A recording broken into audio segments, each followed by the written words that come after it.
Filler can be applied over paint and primer, or it can be applied over bare metal.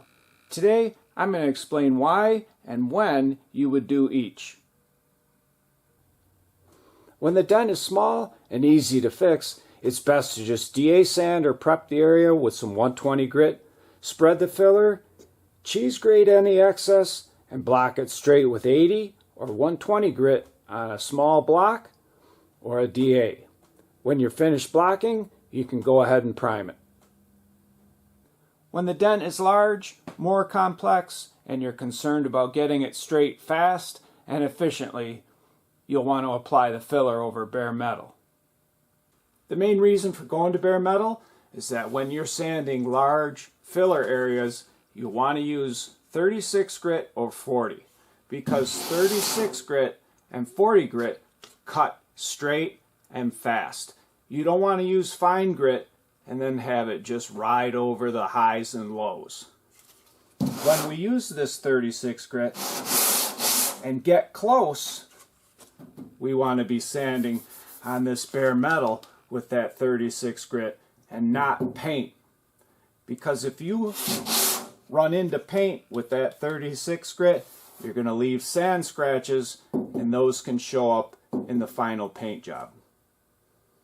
Back to the filler over the paint, you're forced to block sand this with 80 or 120 grit. You can't use the 40 grit or 36 grit to block sand this because you'll leave heavy sand scratches in the paint. You can't just prime over those sand scratches. It'll end up showing in the finished paint job.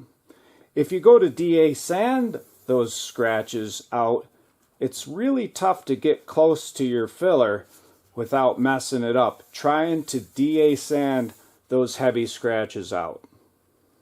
Certainly you're not going to want to block sand this or try to get it straight with 80 grit. As you can see, it clogs quickly and doesn't cut straight and fast. In this situation, you'd want to use the 40 or 36 grit to cut fast and straight. After you get it done with the 40 or 36 grit, then you can go over it with the 80 grit. And you don't have to worry about getting deep sand scratches in any of the surrounding paint. So basically, if you're trying to get large, complex areas straight without frustration, that means using sharp, coarse grits. Applying filler over bare metal allows you to use those grits because bare metal is not affected by them. They don't leave deep scratches in metal. And if the damage is minor and there's no worries about getting it straight, you can just DA sand or prep the area with some 120 or 80 grit, spread the filler, and block sand it with 120 or 80 grit. After that, you can just use some 240, DA sand out further, and prime it. I hope this video clears up any questions you might have had about filler over paint or filler over bare metal. If it did, and you'd like to get my latest videos, don't forget to hit the subscribe button.